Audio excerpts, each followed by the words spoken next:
Number 17. So, ano yung limit ng pi less 2x tan x as x approaches pi over 2. Okay, sorry. Number 17, this should be limit of x cosecant 2x as x approaches 0. Okay, or this is also equal to yung x cosecant 2x is also equal to x over sine ng 2x. So, ilagay lang natin sa calculator.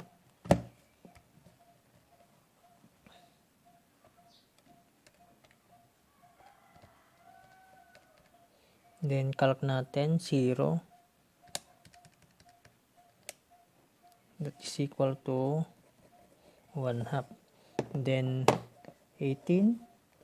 Ano naman yung limit ng pi less 2x tan x as x approaches pi over 2. So, ilagay lang din sa calculator. Pi less 2x then tangent as x approaches pi over 2. I-calc natin. So, pi over 2 minus 0.00001. Okay, malapit sa pi over 2. So, yung sagot dito ay 2. Okay. And then, 19. Ano naman ang limit ng 1 plus 1 over n as raised to n as n approaches infinity. Okay, so ilagay lang sa calculator. 1 plus 1 over alpha x raised to x approaches infinity. So, malaking number. Yan. So, yan ay 2.7182. Or, this is equal to E. Okay. So, 20. Ano naman ang limit ng 4 raised to 1 over 4x as x approaches 0. Okay. So, ilagay natin sa calculator. 1 over x. Calc natin, malapit sa 0, 0.0001. So, walang makuwang sagot. That means, nang sagot dito ay infinite. Okay? So, number 21, find the maximum value of y given y equals x cubed less 9x square plus 15x minus 3. Okay? So, paano ba natin malalaman yung maxima tsaka yung minima? Okay? So, mag-draw tayo ng line tangent dito at saka tangent dito. So, take note na ang slope nito ay 0. Horizontal, no? Slope niyan ay 0 or y prime is equal to 0. Y prime is equal to 0. At this point, yun yung kanyang maxima. Ito naman yung kanyang minima. Okay? Paano natin malalaman na yan yung maxima at saka minima? Kapag ang y double prime mo dyan ay negative, maxima. Okay? Kapag ang y double prime mo naman dyan ay positive, that is minima. Okay? So, ganito yan. So, at this point, ang slope niyan ay paganyan. Okay? At this point, ang slope naman ay paganito. This point, ang slope nito ay paganyan. Okay? So, kung mapapansin mo, yung slope ay lumalaki. Y double prime is positive. Kumbaga, yung rate of change of slope is increasing, no? Ayan, yan, lumalaki. So, yan. Papunta dito. Okay? At this point naman,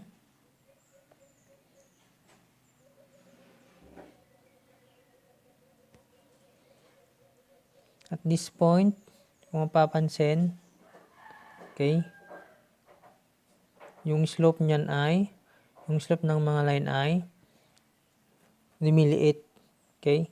or nagdi-decrease yung slope. Ito nag-i-increase yung slope, dito nagdi-decrease. So that means na at this point, yan yung kanyang maxima. Okay? Increasing yung increasing yung slope. Dito naman decreasing yung slope, kaya yon yung maxima tsaka yung minima. Okay? Sige. So y equals x cubed less 9x squared plus 15x minus 3. So y prime is equal to 0 is equal to 3x squared plus 18x plus 15. Okay? So kapag 0 yan, lagay lang natin sa calculator, dalawang x natin dyan. So mode 5, 3. So coefficient of x squared 3, coefficient of x negative 18, constant 15. So the answer here is 5 and then 1. Okay? So when x is equal to 5, ano kaya yung y? So balikan natin yung original na equation. X cubed less 9 square plus 15x plus 3. Then calc natin. Kapag ang x mo ay 5, ang y is negative 28. Then kapag ang x mo ay 1, ang y mo dyan ay 4. Okay? So, alin kaya dito sa dalawa ang maxima tsaka minima? Alin kaya dyan? So, i-test natin using second derivative. That is equal to second derivative 6x less 18. Now, if x is equal to 5, y double prime is equal to, ano kaya? So, 5, this is magiging 30 less 18. So, positive, 12? 30 less 18. Tama. 12. If x is equal to 1, y double prime is equal to negative 12. Tama ba? 6 less 18. Negative 12. Okay? So, ibig sabihin, at x is equal to 1, y double prime is negative. So, ito yung ating maxima. Okay? Next, number 21. Find the maximum value of y given y is equal to x plus 1 over x. So, ulitin lang natin yung ginawa natin sa number 21. Take the first derivative, x less 1 over x square. Tama ba? Yes, b du 0 less u db 1 over tama. Okay? Sige. Then, equate natin ito sa 0. So, ang mangyayari, x equals 1 over x square or x cube is equal to 1. Okay? Therefore, x is equal to 3. 1, 1, and then 1. Di isa lang, 1. Di 1 na lang. Okay? So, ano naman yung kanyang y? So, y is equal to 1 plus 1 over 1 is equal to 2. So, therefore, maximum is 1 and then 2. Okay? 1 and then 2.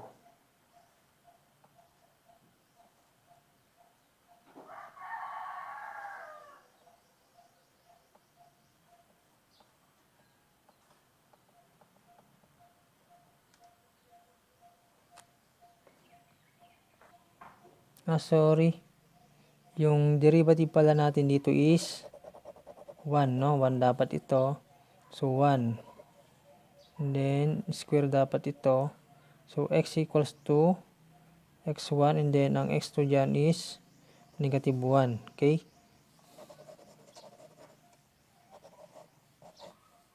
If x is equal to 1, y is equal to 2. If x is equal to negative 1 naman, negative 1 less 1 over negative 1 square. So this is equal to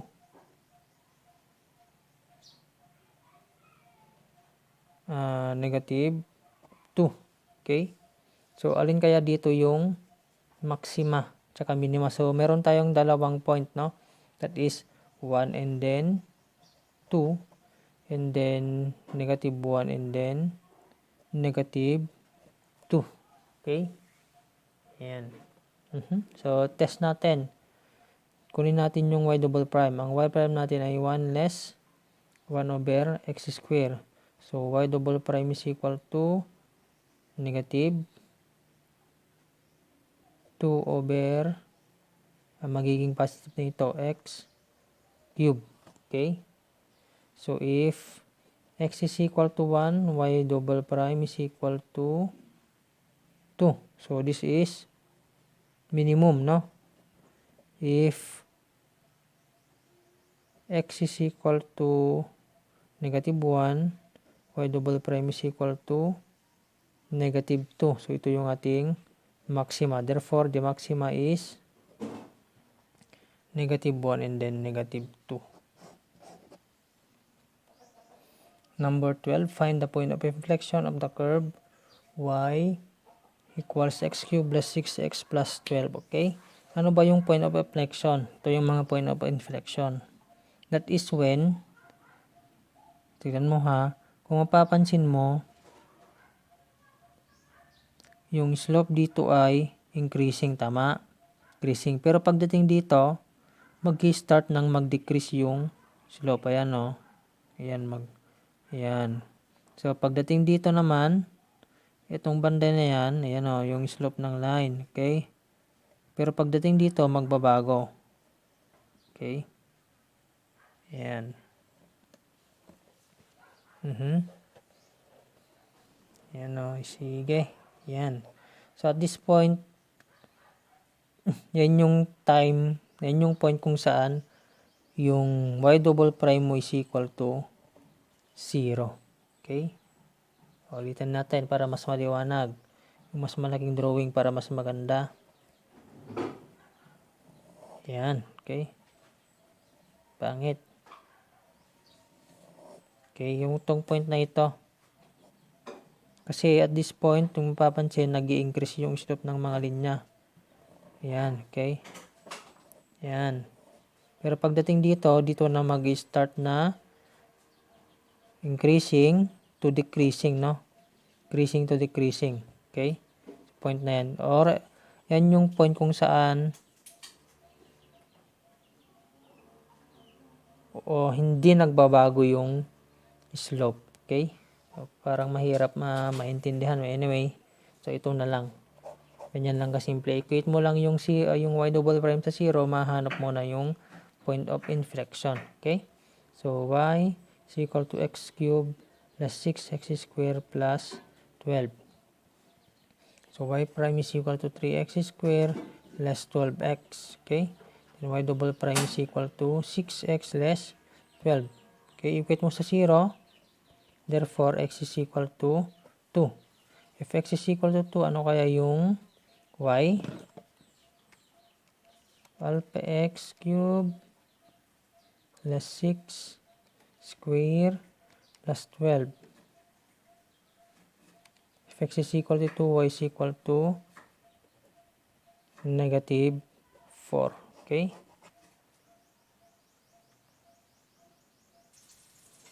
Number 424, what is the point of inflection of the curve x less than x?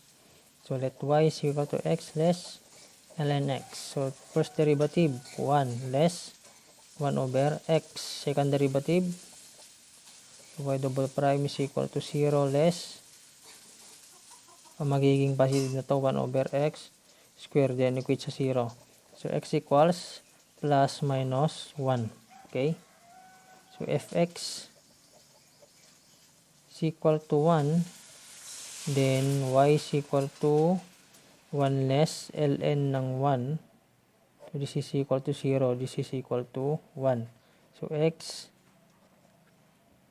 if x is equal to negative 1. So, y is equal to negative 1 less. Ano yung ln of negative 1? Infinite, no? So, wala. So, ln of negative 1 is hindi kayang isolve ng calculator, or that is infinite. So, ibig sabihin, wala dito. So, the point of inflection is at 1 and then 1. Yan yung point of inflection. 25, given the curve y squared less 5x is less 1 at point 1 and negative 2, find the equation of the tangent and normal line. Okay? So, y squared is equal to 5x minus 1. So, ganito yung magiging solution natin dito. Kunin natin yung slope at that point and then check natin yung mga choices. So, 2y, y prime is equal to 5. Then, equate natin. Y prime is equal to 5 over 2y. Okay? At y is equal to negative 2.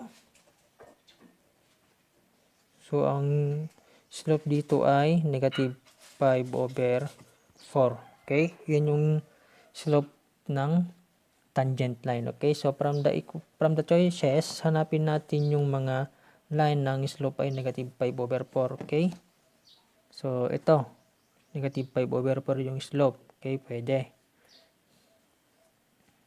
And then, ano naman yung slope ng perpendicular line? That is equal to 4 over 5. Okay? Ito naman, 4 over 5. Okay? Pwede. Ito, ang slope nito ay negative 5 over 4. Pwede rin. Ito naman is, ang slope nito ay, dapat dalawa sila, no? Ang slope nito ay negative naman to. Dapat positive. So, mali na yan. Mali na si option B. Okay? So, ito, positive 5 over 4. Okay? So, mali na rin. Ito naman is positive 5 over 4 pa rin, no? So, wala namang tayong slope na positive 5 over 4, no? Positive 4 over 5 ang meron. So, letter A is the correct answer. Okay, but anyway, check pa rin natin kung tama. So, substitute natin yung, yung point na ito sa equation na yan. Kapag masatisfy niya, ibig sabihin tama. Kasi, tinouch niya yung dinaanan or tinouch niya yung point na yan. So, kung i-draw natin yung equation, that is actually this is a parabola. Parabola ito. Ang opening nito ay positive y square. So, pag ganyan, opens to the right. Okay? So, ito yung parabola natin. And then, halimbawa, dito si 1 and then negative 2. Okay?